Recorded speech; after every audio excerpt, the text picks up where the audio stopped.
Ladies and gentlemen, welcome back to the channel. Today's video, we're going to dive a little bit into that AGM this morning, Celtic's annual general meeting. Of course, the meeting every year that looks at the kind of running of the club over the past 12 months and everything that went on over that 12 months. This one today raising a lot of big questions that had to be discussed, matters that had to be discussed. And some that have left a bitter taste in the mouth of Celtic supporters. There was a lot of things that came out from that AGM today that I don't think have sat very well with us as fans. If you're on social media, you'll know that by now. But today I want to sit down and talk about one particular issue, which I feel like has to be discussed a little more in depth.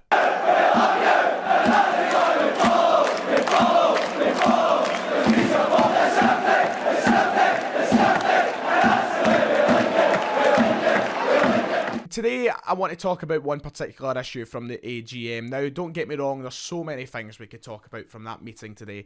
Everything that goes past every single resolution, the votes, everything. There's so much to break down, discuss and talk about. And we'll do that. That will happen on this week's episode of the Celtic The Thunder. It'll be out on Friday. Me, McGinley and Kieran Auld will be discussing a lot of the matters in more depth.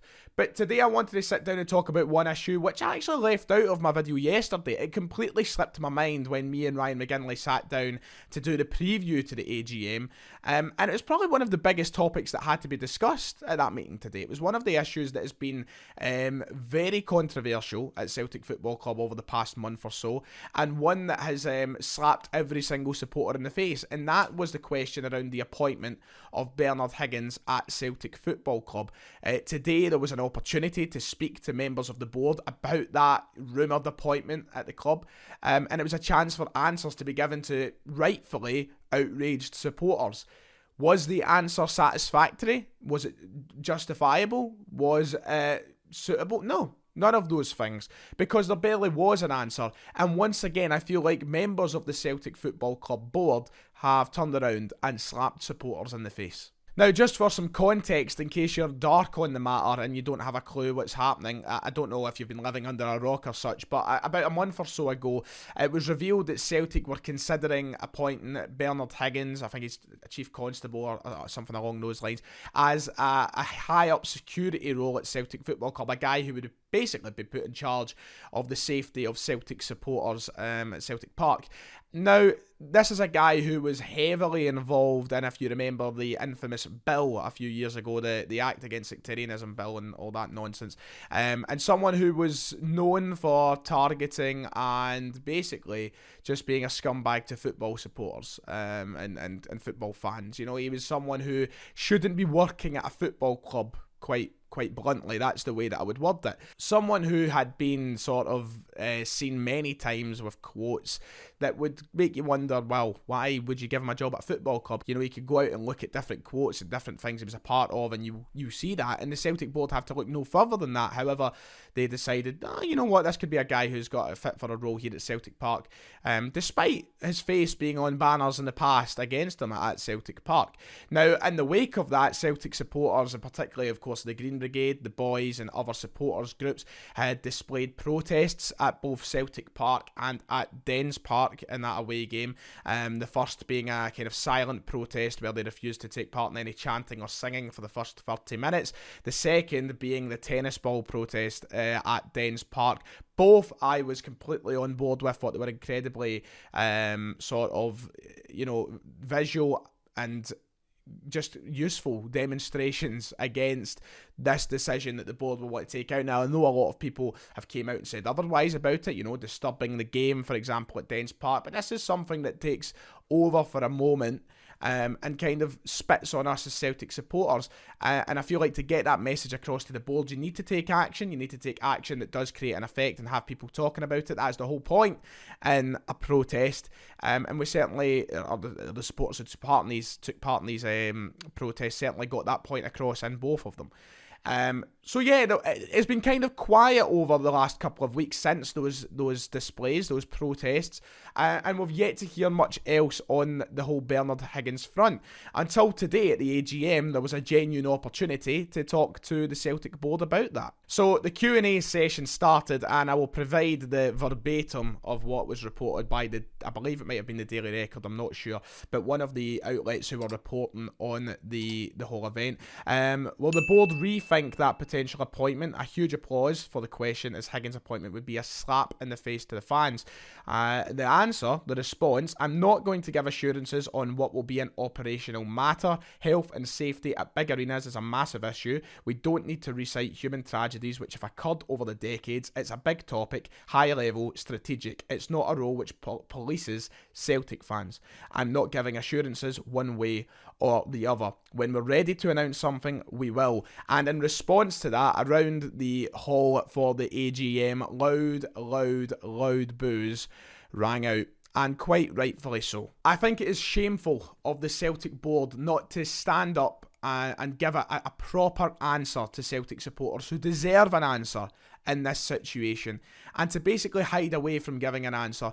It's a topic which I think just highlights, of course, how sort of out of touch these guys are with the Celtic support. Number one, that's something that we've seen time and time again. And as I was going to say, number two, it's just another thing to add to the list of, especially the past 18 months, of how this Celtic board couldn't give a toss for the normal day-to-day supporter. You know, anything that goes to help them in their pockets seems to be the best way. And it's just a matter of the way they've handled this and the way they've came out and have spoken at this AGM. It was a genuine chance to sit down, maybe admit. I didn't expect them to take anything back. If I'm being quite honest, what I expect of the Celtic board is always bare minimum and or worse. And I was expecting them to come out and maybe try and justify it or something, but they didn't give any justification. I mean, there's no justification to give. It's a horrid decision. But what you would like to see is maybe them holding their hands up in the air and saying, okay, we got this one wrong. We understand our supporters and our voice, and we were going to change this. That appointment is no longer going to happen. Well, you'd expect to hear something, at least one way or the other, wherever it's going. But the question has been handled in a terrible manner, with nothing given in response, basically, to the Celtic fans, despite the majority of the room being together in the situation, given the same reaction in the situation, and being one of the burning topics of the day. It's simple to say that Bernard Higgins is not welcome at Celtic Park. And the excuse that came out here, and the answer that I believe it's Ian Banker that gives, he says it's nothing to do with the policing of the Celtic support, it's in relation to the safety at a venue. It's nothing to do with policing. He's not going to be able to police Celtic fans. That isn't the problem. The problem is it's a job at Celtic Park for him. It's Celtic Football Club paying the wages of Bernard Higgins. It's nothing to do with what role it is. I don't think, personally, and I think that you as Celtic fans and the majority of you would agree, I couldn't care if he was given the job as head chef. I do not want the guy having a job at Celtic Park, whether it be in policing, whether it be in security, whether it be in catering, whether it be in kit washing, I don't care. He doesn't get a job at Celtic Park, and the majority of Celtic fans, with their boos ringing around that hall, are in agreement with that. Now, that should be where someone like Ian Banker turns round and goes, okay, I can see that this is obviously an important issue to Celtic fans, something that's important to our shareholders, and we will reverse this decision and find someone out of many people, I imagine, who are perfectly capable for the job.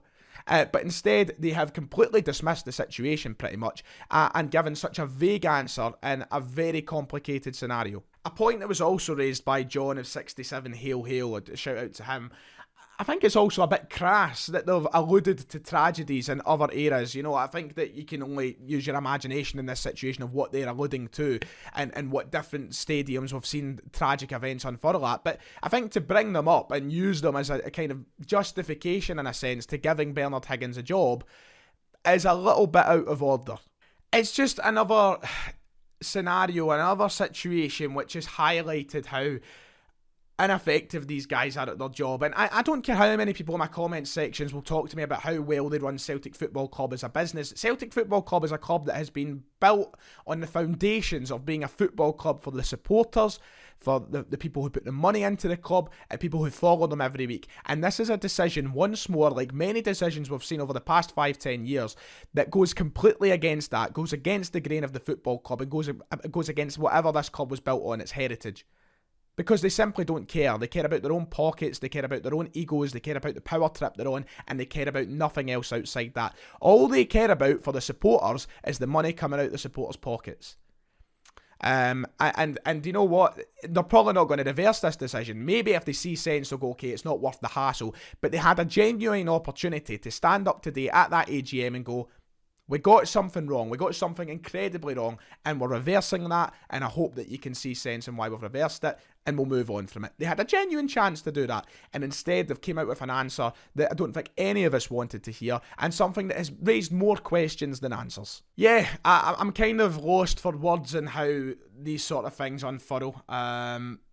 And just the genuine refusal to just get rid of the whole situation is just annoying.